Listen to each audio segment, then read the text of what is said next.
Hello ladies and gentlemen, welcome back to the channel. My name is Mark Roden, and in today's video we're going to be going over the top 18, because I was going to do 15 and then I got carried away, grandpa cars that are actually kind of cool, or unkmobiles, whatever you want to call them. Cars that you expect the elderly people to whip around in, but they're actually pretty sick. I mean, even if you're a young guy, you got to appreciate these bad mother jammers.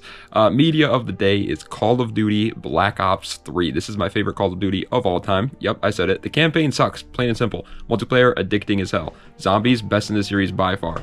I love Black Ops 3. Maybe it's a hot take. As a matter of fact, I know it's a hot take because it's not BO2 or MW2. But Black Ops 3 is my favorite COD of all time. I think you guys should go give it a try. It's incredible. The only downside is, again, of course, the campaign, but also the fact that a lot of DLC weapons are like locked behind supply drops, which kind of sucks. But besides that, it's an incredible game. I love it so much. I still play it to this day. It's great. Go play Black Ops 3. Without further ado, let's go right into it though with the top 18 best grandpa cars that are actually pretty cool.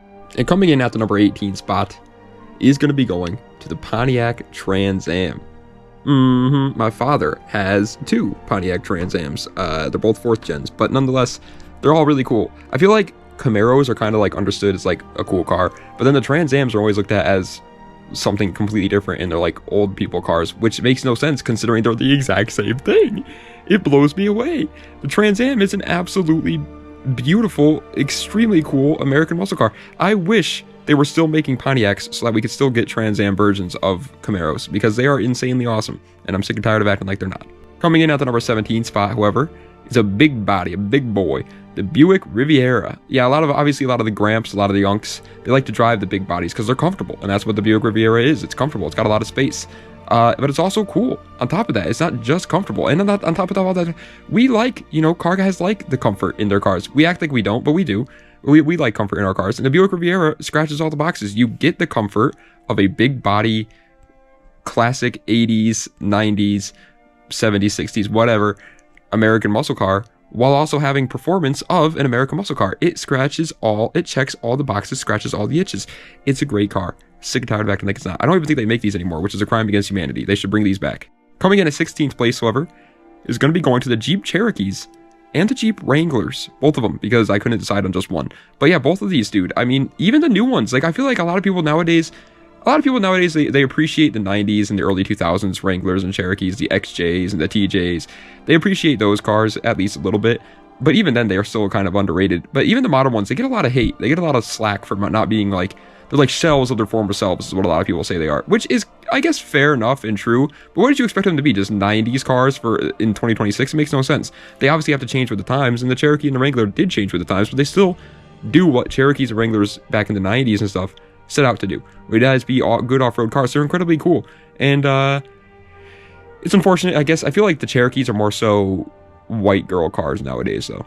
Coming in at 15th place, there's no ifs, ands, or butt cheeks about it. This car is cool. The Chevy Impala SS. I've loved the Impala SS ever since Ramon from the movie Cars had that purple Impala. He was a purple Impala with the flames on the side. Ever since he was that lowrider, oh man.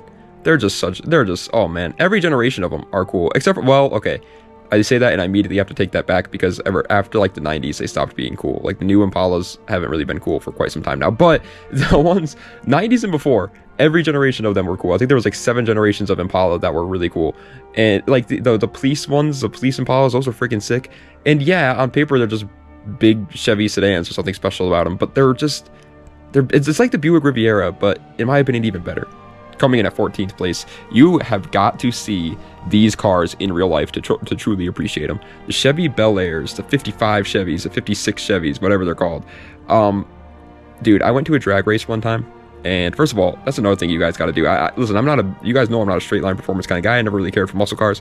Even as a JDM fan, as a BMW boy, as you guys know, even me being one of those guys, I loved the drag races. It was so much fun. You guys should definitely go. But when you go there, you'll see a lot of Chevy Bel Airs. They're very popular amongst the old heads, and they are like actually are on wheels. Like they are, the way that those cars are crafted, it's unlike anything else on the road, and they're absolutely beautiful. We'll never get a car like this again, and it's something super special. Coming in at 13th place is a vehicle that everyone buys when they want to feel like they're unique. Old trucks. the Gramps and the old heads, they buy the old trucks because they like them. But I feel like everyone our age, you know, they buy them because they want to feel like hipsters. But every time you see like an old truck, like I'm not talking like 90s truck, even the 90s trucks, though, they are nice. I'm talking even older than that, though. I'm talking like 60s, even 50s trucks, even. They're just like, there's just something so freaking special about them. I mean, it just feels like you're a farm boy. And you're not a farm boy, but they feel like you are. They are so beautiful in every way. It's kind of like the Chevy Bel Air again, where they're pieces of art, and they're trucks, so they are pretty practical. Well, they're old now, so they're not really that practical anymore, but you get what I'm saying. They were practical. Coming in at 12th place, this is like we've been talking about like the grandpa cars that are like the cool grandpa cars. This is a grandpa car for like a businessman grandpa, the BMW 7 Series. Yeah, the BMWs, obviously, as you guys know, I'm a big BMW fan, but most BMW guys, myself included, we always talk about the 3 Series, or the 4 Series. I guess 4 Series is new, but yeah, 4 Series, 2 Series, 5 Series. That's about it, though. We usually don't go higher than that. The 6 Series, 7 Series, and 8 Series, they're kind of reserved for the older guys, because they're kind of meant for the older guys. They're very, very big, luxurious cars, but they sacrifice performance because of that. But they're still, I mean, again, it's like the Buick Riviera or the Chevy Impala. These are the pinnacle of luxury. It makes total sense why people would love these cars, and they still can be absolutely fun and beautiful looking too. They are sick cars. Now the new like i7, get that out of my face, but the older 7 Series, they're beautiful, beautiful cars. Coming in at 11th place, however, barely missing out on the wonderful top 10, is going to another Chevy Impala SS Buick Riviera situation, the Cadillac El Dorado. It's another big body American sedan luxury car thing. Cadillac has always been a absolute behemoth in the luxury world, and this is kind of where it all started. The El Dorado is really like what put them on the map, and there's something just like the Impala, just like the Riviera, everything I said about those cars applies to this one. I just think the El Dorado is even more impactful in the whole like big American sedan world, I guess you would say. Staying in the big American sedan world, coming in at the number 10 spot, this is definitely one where, you know, people do appreciate them a little bit in the car community, but not as much as they should. The Chrysler 300s. The Chrysler 300s, if you get them with the V8s, are super cool. And even if you don't get them with the V8s, they do make sense to buy because they're luxuries sedans. The only downside to the Chrysler 300s is they are a little unreliable. Like a lot of the cars, well, the BMW 7 Series is also unreliable. And to be fair, a lot of the cars we've talked about so far are going to be unreliable because they're really old. So never mind. I was going to say a lot of the cars we talked about today have been reliable, but that's not the case. But the Chrysler 300 it's perfect. It's a modern day equivalent of the El Dorado, of the Impala SS, of the Riviera. And yeah, again, there are definitely people in the car community that do talk about it, that do appreciate the Chrysler 300s, but not as much as I think they should. Coming in at the number 9 spot, I'm going to be honest. When I made this list out, I got to like 12 cars, and I was like, all right, let me look up some recommendations, some ideas online. And this is one of the cars that kept coming up, the Buick Roadmaster Estate.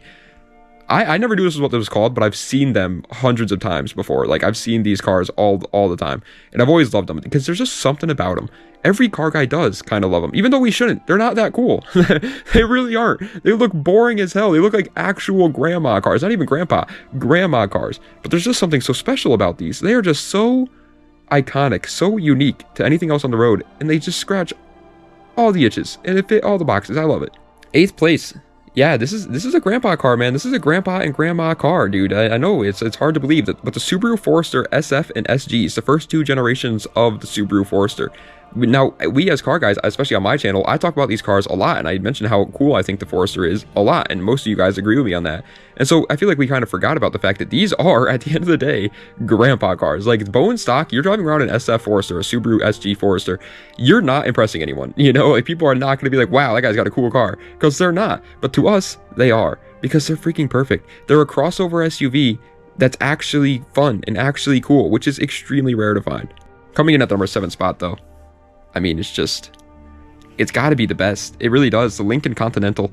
The Lincoln, dude, I don't know which generation of the Lincoln Continental it is. I'm not obviously well versed in the classic American muscle cars and stuff. But that one that you're seeing it on screen right now, the one that I'm showing you right now, this generation, whatever year this year of Continental is like perfect. Is a dream car of mine. Also, the way the doors open, super freaking cool. It is absolutely iconic. This car is just... It's just perfect. It's actually the size of the Titanic, though. It is a massive car, but it is such a... I would love to own a Lincoln Continental one day. Coming in at the number 6 spot is, again, another car where I feel like we all, as car guys, agree that they're pretty cool, but we kind of forgot about the fact that they're kind of boring to regular people. Volvo wagons. Yeah, if you went up to a regular person, you'd be like, hey, I like this Volvo wagon. They're going to be like, oh, you're a grandpa. Because they're grandpa cars. The number one selling point on Volvos is that they're safe. That's their number one selling point. They're safe and easy to drive, which is that's the best part about them. But they're absolutely incredible. They're perfect in every way. They can be fun as hell. A lot of them are rear-wheel drive. A lot of them are reliable as hell. They're safe as hell. Yeah, true. They're cheap. They're easy to work on. Everything about the Volvo wagons are perfect. And obviously they're a wagon, so they offer the practicality of a wagon as well. There's no downside to Volvo wagons whatsoever, and we all love them. But they're kind of grandpa cars. Coming in at 5th place, however, is a car that even I feel like car guys underrate a little bit. The Lexus GS. Whatever generation of the GS it is, I feel like car guys don't really talk about these too much. Now, the reason as to why that is pretty simple. They're pretty big. They're pretty like heavy vehicles, and they don't come with manual transmissions. They're only automatics. And so they're not like enthusiast cars in the sense where you think of, you know, an enthusiast car. That's the IS. If you want an enthusiast version of the GS, you get the IS 300s or the IS 400s, whatever it may be. But the GS is the grandpa car. It's the luxury one. But it's still extremely cool. This is the BMW 5 Series of Lexus. And unlike the BMW 5 Series, these are actually reliable most of the time. They're awesome. And yes, they can be fun. They're rear-wheel drive. Even though they're automatic transmission, they're still rear-wheel drive. They still have good horsepower. They're still reliable as hell. They're still going to be fun as hell to own. Coming in at 4th place is, again, another car where I feel like most car guys are forgetting about the fact that these are grandpa cars. The Ford Crown Victoria, or the Mercury Grand Marquis. They're the exact same car. I think there's even one more. The Mercury... No. It's the Ford Crown Victoria, the Lincoln Grand Marquis, and then the Mercury Marauder. Those are what they are. They're all the same though. They're the Panther platform is what they're calling them. But yeah, these are, I mean, like plain and simple, straight through and through grandpa cars, dude. Like there's no ifs, ands, and buts about it. No arguing that fact. But we love them because they're freaking perfect. They're reliable. They're rear-wheel drive. They're manual transmission. They have the perfect amount of practicality. The analog interior. Everything about the Crown Vics, Grand Marquis, and Marauders are just perfect. Coming in at 3rd place, however, again, another car, man, where I feel like this one's insane. The Lexus LS400. The reason why I say it's insane is because everyone that buys LS400s nowadays are obviously young kids, even though they're literally grandpa cars, but it's obviously young people, and then they slam them, and they just destroy their, like, comfort, which is like the whole selling point on the LS400. The LS400 is also extremely reliable. This is a Lexus that made it to 1 million miles, so obviously people love it for that as well. They're practical. They got a ton of space. They're still rear-wheel drive, so you can still have some fun. They have a V8 under the hood, which is just super cool. It makes actually pretty decent power. They are a little heavy, obviously, but that's because they're extreme luxury mobiles. They are perfect daily drivers for car guys. It's unfortunate that they're kind of, again, being chewed up by all the stance boys, but they are perfect cars, and you can't really blame them. And coming in at 2nd place is probably going to make a lot of people angry that I say it's a grandpa car, but let's be honest with ourselves. This is 100% a grandpa car, the Toyota Chaser.